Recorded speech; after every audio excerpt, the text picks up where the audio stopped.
دیکھیے حقیقت تو یہ ہے کہ تسلیم کرنے نہ کرنے کے باوجود غزہ پر اسرائیلی حملے جاری ہیں، غرب اردن میں اسرائیلی کارروائیاں جاری ہیں، فلسطینی علاقوں میں نئی اسرائیلی آبادیاں تیزی سے بن رہی ہیں۔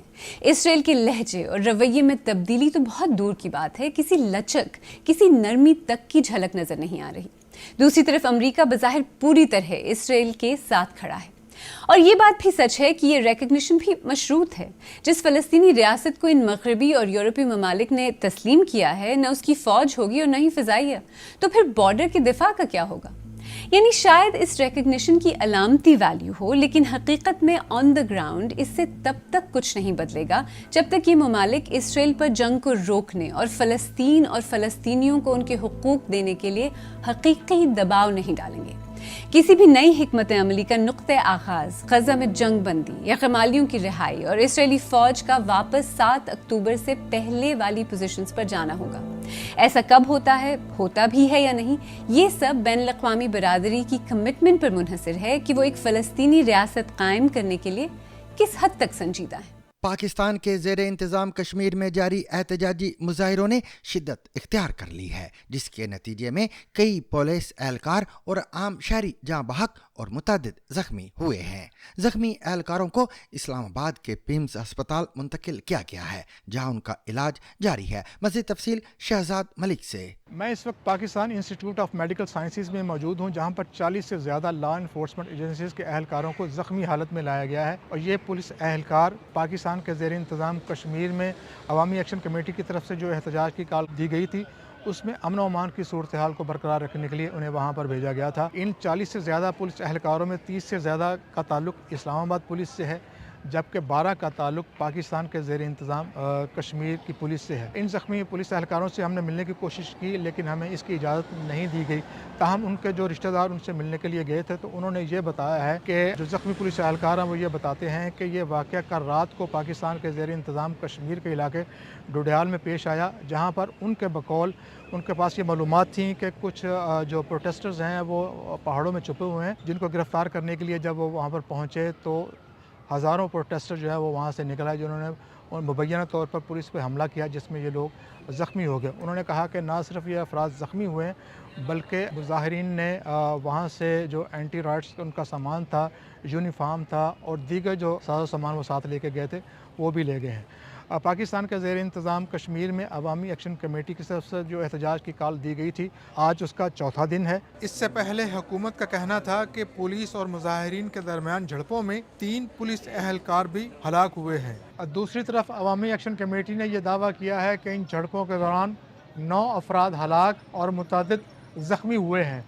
پاکستان کے زیر انتظام کشمیر کے دارالحکومت مظفر آباد کے علاقے لال قلعہ میں 2 افراد کی مشترکہ نماز جنازہ ادا کی گئی اور احتجاج بھی کیا گیا۔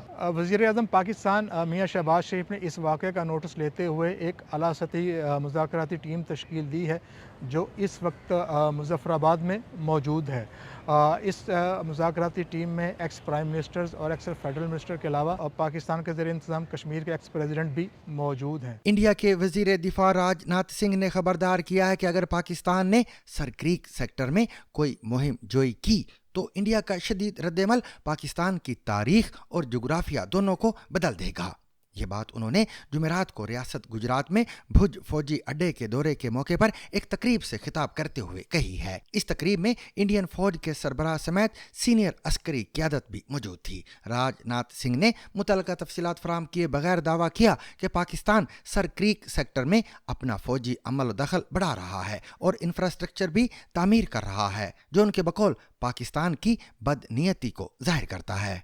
جس طرح سے حال میں پاکستان کی فوج نے سر کریک کے سٹے علاقوں میں اپنا ملٹری انفراسٹرکچر بڑھایا ہے، وہ اس کی نیت بتاتا ہے۔ اگر سر کریک علاقے میں پاکستان کی اور سے کوئی بھی حماقت کی گئی تو اسے ایسا کرارا جواب ملے گا کہ اتہاس اور بھگول دونوں بدل جائیں گے۔ میرے ساتھیوں،